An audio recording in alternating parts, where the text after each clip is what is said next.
तो प्रधानमंत्री का देश के नाम संबोधन। कल से देश में जीएसटी बचत उत्सव की शुरुआत होगी। इस बात के बारे में प्रधानमंत्री ने संबोधित किया। हर भारतीय का पैसा बचेगा। जीएसटी सुधार निवेश को आकर्षित करेंगे। हर परिवार की खुशियां बढ़ेगी। पहले दर्जनों टैक्स थे। प्रधानमंत्री का देश के नाम संबोधन, जिसमें उन्होंने जीएसटी रिफॉर्म को लेकर बात की। रिफॉर्म लागू होगा कल से।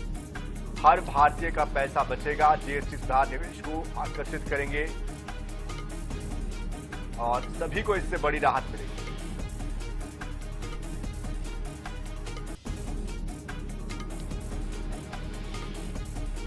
तो कल से जीएसटी स्लैब लागू होना है और इसके पहले प्रधानमंत्री ने देश को संबोधित किया और जीएसटी स्लैब का जिक्र करते हुए ये बताया कि किस तरह से बड़ी राहत मिलेगी। साथ ही स्वदेशी अपनाने की भी अपील उन्होंने देशवासियों से की।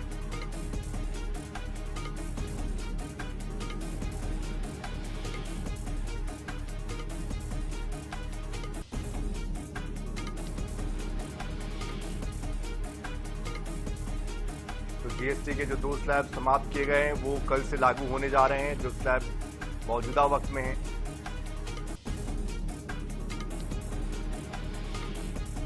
12 और 18% का स्लैब हटा दिया गया है। 5% और 28% का जो स्लैब है वो जारी रहेगा।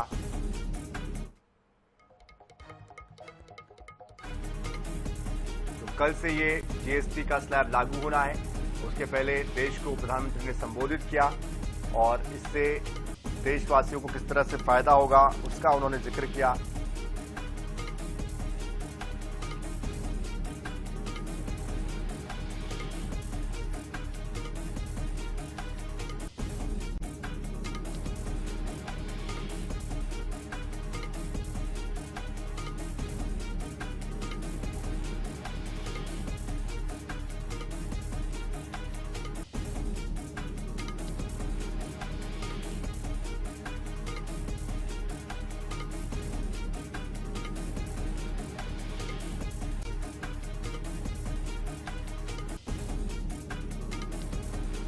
तो जीएसटी स्लैब के जरिए कल से जो बदलाव होंगे वो बेहद महत्वपूर्ण हो जाएंगे।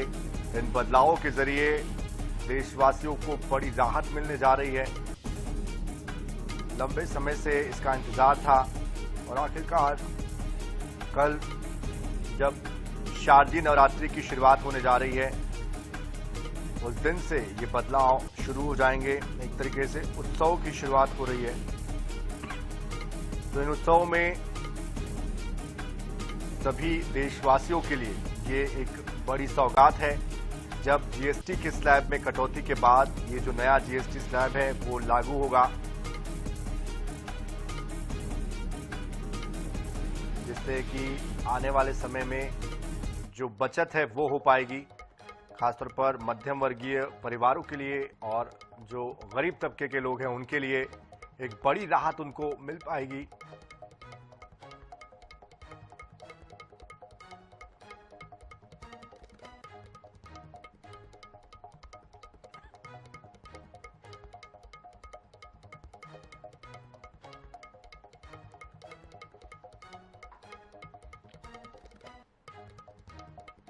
तो क्या क्या सस्ता होगा ये भी आपको बता देते हैं। टीवी, एयर कंडीशनर, घर के डोमेस्टिक प्रोडक्ट सस्ते होंगे। साथ ही साथ कई जीवन रक्षक दवाइयां हैं जो कि सस्ती होगी। कैंसर या इस तरह की जो गंभीर बीमारियां, उससे जुड़ी बीमारियों की दवाइयां सस्ती होगी। इसके अलावा जो पढ़ने लिखने के लिए नोटबुक और बाकी जो पेंसिल इस्तेमाल होती है या नोटबुक के अलावा किताबें इस्तेमाल होती है उस पर भी राहत मिली है। रोजमर्रा की खाने पीने की चीजों पर राहत मिली है। साथ ही व्हीकल्स पर, 4 व्हीलर पर, 2 व्हीलर पर भी बड़ी राहत मिल रही है, जिससे कि आने वाले समय में फेस्टिव सीजन में जो सपना देख रहे थे घर बनाने का या गाड़ी लेने का, उनको बड़ी राहत मिलेगी।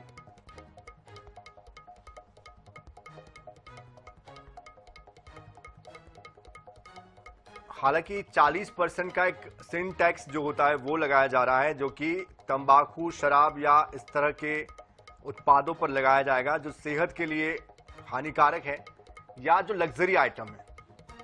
तो एक श्रेणी वो भी है, लेकिन जो अधिकतर जो फायदा होगा वो इस श्रेणी में ज्यादा होगा जो कि खाने पीने की चीजें हैं, रोजमर्रा के इस्तेमाल होने वाली जरूरत की चीजें हैं, उससे कहीं ना कहीं आम लोगों को एक बड़ी राहत मिलेगी।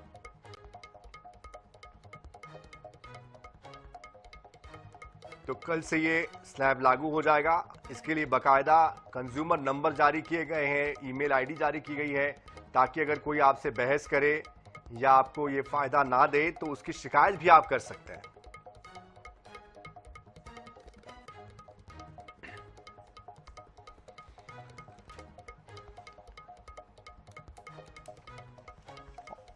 और इस बीच हमारे साथ प्रोफेसर भारती पांडे जी जुड़े हैं, अर्थशास्त्र के जानकार हैं।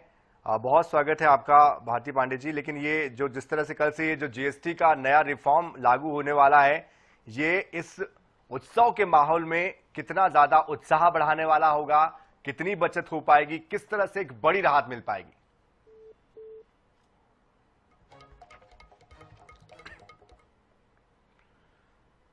भारती जी, क्या आप मुझे सुन पा रहे हैं? हेलो। सवाल मेरा ये था कि जिस तरह से ये बड़ी राहत दी जा रही है, कल से शारदीय नवरात्रि की शुरुआत भी हो रही है, आम लोगों के लिए, मध्यम वर्गीय परिवारों के लिए, देशवासियों के लिए ये कितनी बड़ी राहत होने जा रही है? ये देखिए, जो आज इसके पहले भी चूंकि घोषणा हो चुकी है और आज प्रधानमंत्री जी ने जो संबोधन किया है, कल से शारदीय नवरात्र है और एक बहुत ही अच्छा माहौल आज से ही दिखाई पड़ने लगा है कि कल से तमाम जो रोजमर्रा की वस्तुएं हैं, आम आदमी के उपभोग की वस्तुएं हैं, गरीब आदमी के उपभोग की वस्तुएं हैं, उन सभी को लाभ होगा। हम केवल एक जो आम आदमी है, अभी प्रधानमंत्री जी ने एक न्यू मिडिल क्लास की भी बात की है कि न्यू मिडिल क्लास एक जो उभर रहा है, चाहे वो हो चाहे गरीब हो। अब आप आम उपभोग की वस्तुएं, चाहे दूध हो, ब्रेड हो, दवाएं हो, जो सबसे अहम बात होती है वो दवाओं की होती है। गरीब आदमी बीमार पड़ता है और दवाएं अफोर्ड नहीं कर सकता है, तो चूंकि तमाम जीवन रक्षक दवाओं को जीएसटी से पूरी तरह से मुक्त कर दिया गया है। लगभग 175 वस्तुएं हैं जो इसकी श्रेणी में आ रही हैं और जैसा प्रधानमंत्री जी ने भी कहा कि 99% ऐसी वस्तुएं हैं जो कि 12% से घटकर जिनका रेट जो है वो 5% पे आ गया और जीवन उपभोग की जितनी सामान्य कोटि की जो वस्तुएं होती हैं जो आदमी रोजमर्रा उपभोग करता है उनको टैक्स फ्री लगभग किया गया है। तो इससे आम आदमी को लाभ होने वाला है और निश्चित तौर पर मैंने अभी कुछ दिन पहले भी कहा था कि जैसे आम आदमी जब 100 रुपए की खरीदारी करता है और 12% से टैक्स को अगर 5% पे घटाया जाता है तो 100 रुपए पर 7 रुपए की बचत होती है। और ये जो 7 रुपए की बचत है, इसी तरह अगर जोड़ें तो 1000 रुपए खर्च किया तो मानकर चलिए कि 70 रुपए बचता है और इसी तरह से और आगे बढ़ते जाएं। तो ये जो बचत उसकी होती है, उससे चाहे उन्हीं वस्तुओं को जिनकी खरीदारी वो कर रहा है, उनकी अधिक खरीदारी करके उपभोग को बढ़ा सकता है और निश्चित तौर पर जब उपभोग बढ़ता है तो कल्याण में वृद्धि होती है। और दूसरी बात है, नहीं तो उसके इतर जो और वस्तुएं हैं, चाहे उसकी कॉम्प्लीमेंट्री वस्तुएं हों जिनको खरीदना चाहता है नहीं खरीद सकता था, या हो सकता है कि जो सब्स्टिट्यूट्स उसके हों नहीं खरीद सकता था, उनको खरीद सकता है। तो चाहे वो किसान हो, चाहे वो महिलाएं हों, चाहे वो मध्यम वर्ग हो, चाहे नव मध्यम वर्ग हो, चाहे गरीब हो, युवा हो, व्यापारी हो, उद्यमी हो, सभी को ये जो जीएसटी रिफॉर्म्स 2.0 लाए गए हैं उनसे लाभ होगा। बिल्कुल। भारती जी, एक सवाल और था, जिस तरह से हम अमेरिका के साथ टैरिफ को लेकर एक तरीके से एक अलग तरह का युद्ध छिड़ गया है, उसके बाद हम घरेलू उत्पादों को ज्यादा महत्व दे रहे हैं।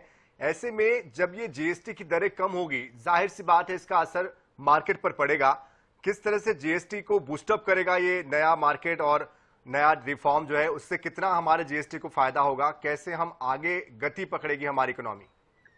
देखिए, अभी जैसा मैं उद्बोधन सुन रही थी माननीय प्रधानमंत्री जी का भी, तो चूंकि मैं अर्थशास्त्री भी हूं और उसके दृष्टि से मैं कहना चाहूं कि इकोनॉमी में केवल इस जीएसटी रिफॉर्म से ही 2.5 लाख करोड़ रुपए की बचत होगी। कुछ हानियां हो सकती हैं, उनको कैसे ओवरकम किया जाएगा आगे चलकर फिस्कल डेफिसिट और इसके स्केल पर वो अलग बात है, लेकिन 2.5 लाख करोड़ रुपए की जो बचत होने जा रही है उस एमएसएमई सेक्टर को सबसे ज्यादा फायदा होगा। स्वदेशी की बात प्रधानमंत्री जी ने की है कि हम आत्मनिर्भर बने, स्वदेशी और बचत, ये 3 मूल मंत्र हैं कि अगर हमें आत्मनिर्भर बनना है तो हमें जो है वो स्वदेशी को अपनाना पड़ेगा, और स्वदेशी अपनाएंगे तो निश्चित तौर पर, चूंकि तमाम वस्तुओं पर दरों को कम किया गया है, तो निश्चित तौर पर बचत होगी। और एक बात मैं बताती चलूं कि जब बचत होती है, चाहे वो मध्यम वर्ग हो, चाहे वो गरीब वर्ग हो, चाहे वो नव मध्यम वर्ग हो या जो उच्च मध्यम वर्ग हो, क्योंकि बाजार ये कभी भी नहीं बांटता है कि जो आम उपभोग की वस्तुएं हैं उसको केवल गरीब खरीदेगा या उसको केवल अमीर खरीदेगा। पूरा जितना भी वर्ग इसको खरीद रहा है, उसकी जब बचत बढ़ेगी तो उसको वो कहीं जब और निवेश होगा, इकोनॉमी बूस्टअप करेगी, तो अर्थव्यवस्था इस बचत से आगे बढ़ेगी। जितने भी वर्ग हैं समाज में, गरीब, मध्यम, जैसा मैंने बताया, महिला, उद्यमी, व्यापारी, किसान, युवा, सभी को इस जीएसटी रिफॉर्म से लाभ ही लाभ होने वाला है। बिल्कुल जाहिर सी बात है, ये कहीं ना कहीं एक बड़ा रिफॉर्म है, इससे हर कोई प्रभावित होगा और देश भी आर्थिक तौर पर एक गति पकड़ेगा। बहुत शुक्रिया भारती पांडे जी हमारे साथ जुड़ने के लिए। तो देखिए, कल से ये आर्थिक रिफॉर्म जीएसटी का लागू होने जा रहा है और उसके पहले प्रधानमंत्री ने देश को संबोधित किया है और कल से एक तरीके से भारत के लिए एक नई आर्थिक नीति, एक आर्थिक दिशा तय होनी है और कल से भारत जो है एक अलग ऊंचाई पर अपने इकोनॉमी को, अपने वित्त को बढ़ाने वाला है। स्पर्श शर्मा भी एक बार फिर से हमारे साथ, हमारे संवाददाता दिल्ली से जुड़ चुके हैं। स्पर्श, प्रधानमंत्री ने संबोधित किया है और कहीं ना कहीं देश के लिए कल से शारदीय नवरात्रि बेहद शुभ होने जा रही है। देखिए, बिल्कुल इसको अगर हम इस तरीके से कहें कि दिवाली से पहले दिवाली की तरह आज जो है देखने को मिलते हुए जो है नजर आया है, जहां पर कल से जो बड़े जीएसटी रिफॉर्म्स आज जो है लागू होंगे। 28% का जो टैक्स स्लैब है वो हट जाएगा, आज 12% का टैक्स स्लैब है वो हट जाएगा, केवल 5 से 12% का जो टैक्स स्लैब है वो रहने वाला है। उसमें भी जो लगभग 99% वस्तुएं हैं वो 5% के जो टैक्स स्लैब है उसमें आने वाली है। इसी को लेकर प्रधानमंत्री ने कहा कि इसका सीधे तौर पर जो फायदा है वो अब आम जो नागरिक है भारत का उसको मिलता हुआ जो है नजर आएगा। खरीदारी का मौका उसको जो है ज्यादा मिलता हुआ नजर आएगा। हर चीज में सहूलियत मिलेगी, खाने से लेकर घर बनाने तक की जो सुविधा है उसमें जो लाभ है वो आम व्यक्ति को जो है मिलने वाला है। उसके साथ साथ अगर हम बात करते हैं तो जो एमएसएमई सेक्टर है उसको किस तरीके से बूस्टअप किया जाए, इसको लेकर भी प्रधानमंत्री की तरफ से संदेश देखने को मिलता हुआ नजर आया। और सबसे बड़ा संदेश ये था कि जो स्वदेशी जो बातें हैं, स्वदेशी किस तरीके से जो है अपनाया जा सकता है, यानी सभी चीज भारत में बने, भारत में उनका निर्माण है, इसको लेकर किस तरीके से आगे बढ़ा जाए, इसको लेकर भी प्रधानमंत्री की तरफ से जो संदेश है वो आज के अपने इस जो संबोधन है उसमें आज जो है किया गया है। एग्जाम्पल भी दिया प्रधानमंत्री की तरफ से कि किस तरीके से कंघी से लेकर कई ऐसी रोजमर्रा की वस्तु है जो कि विदेशों से भारत में आती है, उनका इस्तेमाल जो है हम करते हैं। तो ऐसे में भारत अपने स्तर पर किस तरीके से उन चीजों को बना सकता है, भारत अपने स्तर को बना सकता है, इसको लेकर जो है कहीं ना कहीं आगे बढ़ना चाहिए भारत को। तो एक आने वाले समय में त्योहारी सीजन में इकोनॉमिक बूस्ट किस तरीके से भारत को मिलता हुआ नजर आए, खरीदारी किस तरीके से जो जनता है वो ज्यादा से ज्यादा करती हुई नजर आए, इन तमाम चीजों को लेकर जो प्रधानमंत्री का ये संबोधन था वो काफी महत्वपूर्ण था। बिल्कुल जाहिर सी बात है, कल के दिन का इंतजार लंबे समय से था और आखिरकार कल का वो दिन आने वाला है। बहुत शुक्रिया स्पर्श इस पूरी जानकारी के लिए।